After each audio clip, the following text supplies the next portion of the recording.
നട്ടപ്പാതിരിക്ക് എനിക്ക് തോന്നിയൊരു ആഗ്രഹമാണ് ചെറുപയർ പരിപ്പിന്റെ പായസം കുടിക്കാൻ. ഞാനത് പറഞ്ഞപ്പോൾ തന്നെ സമയം പോലും നോക്കാതെ അത് ഉണ്ടാക്കി തരാൻ മനസ്സ് കാണിച്ച് എന്റെ അമ്മയ്ക്കും അമ്മമ്മയ്ക്ക് ഇരിക്കട്ടെ ഇന്നത്തെ ലൈക്ക്. ആവശ്യത്തിന് ചെറുപയർ പരിപ്പ് എടുക്കുക, വറക്കുക, നന്നായി കഴുകുക, കുക്കറിൽ വെക്കുക. തൊട്ടടുത്ത് തന്നെ ശർക്കര പാനിയാക്കാനും വെച്ചിട്ടുണ്ട്. രാത്രി ഉറക്കൊന്നും ഇല്ലാത്തവർ എന്റെ 2 മക്കളും അതിൽ അലിഞ്ഞിരിഞ്ഞ് നടക്കുന്നുണ്ട്. അമ്മ വേഗം തേങ്ങയൊക്കെ പൊളിച്ച് ചിരവാൻ തുടങ്ങി. തേങ്ങാക്കൊത്ത് ഉണ്ടാക്കുക, തേങ്ങാപ്പാൽ എടുക്കുക, പായസം ഇളക്കുക, ഇങ്ങനെ കുഞ്ഞു കുഞ്ഞു പണികളെ എനിക്കുണ്ടായിരുന്നുള്ളൂ.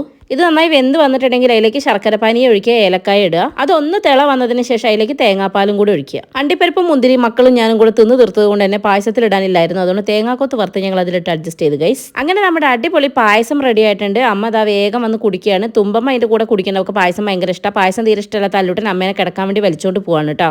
ആക്ച്വലി ഈ സമയത്ത് ഞാൻ ഏറ്റവും കൂടുതൽ മിസ് ചെയ്യുന്നത് എൻ്റെ അച്ഛനെയാണ്. എൻ്റെ അച്ഛൻ ഏറ്റവും ഇഷ്ടമുള്ള പായസമാണ് കേട്ടത്. അങ്ങനെ തുമ്പമ്മയും കൂടെ പായസം കുടിച്ചു കഴിഞ്ഞപ്പോൾ അമ്മ 2 വാലന്മാരെയും കൊണ്ട് കിടക്കാൻ പോയി. ഞാൻ അവിടെ ആസ്വദിച്ചിരുന്ന് കഴിക്കുകയാണ് കേട്ടോ. അപ്പോൾ എൻ്റെ കൂടെ അമ്മമ്മയുണ്ട്. അമ്മമ്മ കുടിക്കുന്നതിനിടെ ക്ലോക്ക് നോക്കിയിട്ട് 10 മണിയായി മോളെ എന്നാ പറയുന്നത്. 12 മണിയാവാനായി ഗൈസ്.